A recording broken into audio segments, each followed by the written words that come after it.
ইসলামী আন্দোলন বাংলাদেশ জিন্দাবাদ জিন্দাবাদ। নেতা নাই নীতি চাই, যেই নেতার জুড়ি নাই সারা বাংলায় শুনতে পাই। আবু সাইদ মুক্ত, শেষ হয়নি যুদ্ধ,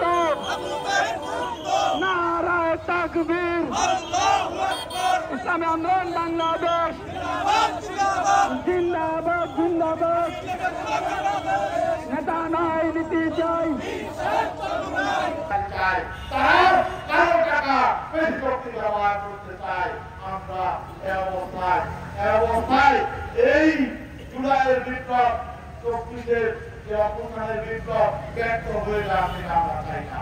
আমরা চাই যেভাবে আমরা ঐক্যবদ্ধ ভাবে বেশিরভাগ শক্তি মোকাবেলা করেছিলাম, আমরা চাই ঐক্যবদ্ধভাবে আমরা দেশটা নির্বাচন করবো।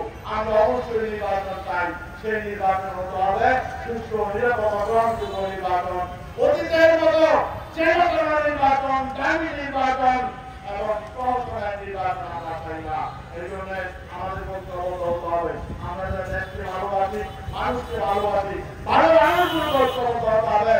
পীর সাহেব চরমায় বলেছেন আগামী দিনে ভালো মানুষের একটা রাষ্ট্র হবে, এর এক বার্তা হবে তাদের ভালো মানুষের, যারা ইসলাম ভালোবাসে, দেশ ভালোবাসে, মানুষকে ভালোবাসে, মানবতাবাদী, ইসলাম প্রেমিক, দেশপ্রেমিক শক্তি আমরা আগামীতে ইনশাআল্লাহ নির্বাচনী।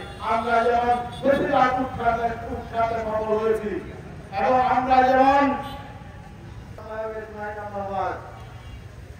ইসলামী আন্দোলন বাংলাদেশ কাকরুল থানা শাখা কর্তৃক আয়োজিত আজকের এই গণসমাবেশের সংগ্রামী সভাপতি, প্রধান অতিথি, ইসলামী আন্দোলন বাংলাদেশের সংগ্রামী যুগ্ম মহাসচিব, সংগ্রামী ইসলামী আন্দোলন বাংলাদেশের মুখপাত্র জননেতা মাওলানা গাজী আতাউর রহমান, উপস্থিত ঢাকা 15 আসনে পীর সাহেব চরমনাই মনোনীত জাতীয় সংসদ নির্বাচনের সংগ্রামী পদপ্রার্থী, অত্র এলাকার গণমানুষের প্রিয় নেতা, বিশিষ্ট ব্যবসায়ী ও সমাজসেবক জননেতা এসএম ফজলুল হক, উপস্থিত নেতৃবৃন্দ, সহমত ভাই বন্ধুগণ, আগামী সভায় সমাগত আমাদের প্রধান অতিথি বক্তব্য রাখবেন।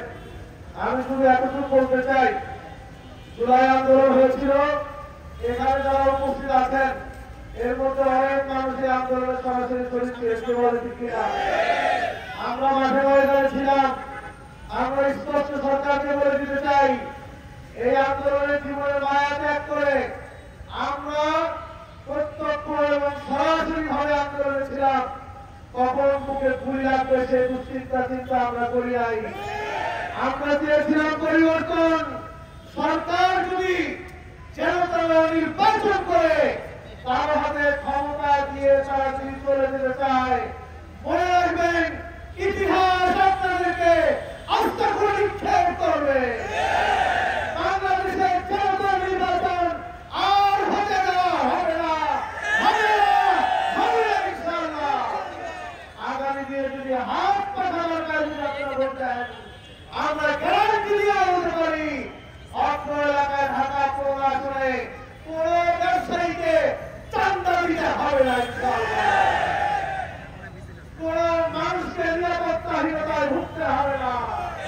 নারীর অধিকার প্রতিষ্ঠিত হবে, গরিবের অধিকার প্রতিষ্ঠিত হবে, ব্যবসায়ীর অধিকার প্রতিষ্ঠিত হবে, শ্রমিকের অধিকার প্রতিষ্ঠিত হবে। কথা বলে ঠিক কিনা? তাই আসুন, আমরা ধর্ম বুঝি না, ধর্মবর্ণ বুঝি না। পীর সাহেব চরমনাই আমাদের সামনে হাত পাখা মার্কা দিয়েছেন। আগামী দিনে আমরা সকলে ঐক্যবদ্ধভাবে একটিবার হাত পাখাকে বিজয় করি। কারা কারা রাজি আছি? আগামী দিনে এই 15 আসন সহ সারা বাংলাদেশে হাত পাখার বিজয় দান করেন সকলে। আমিন। সবাইকে ধন্যবাদ জানিয়ে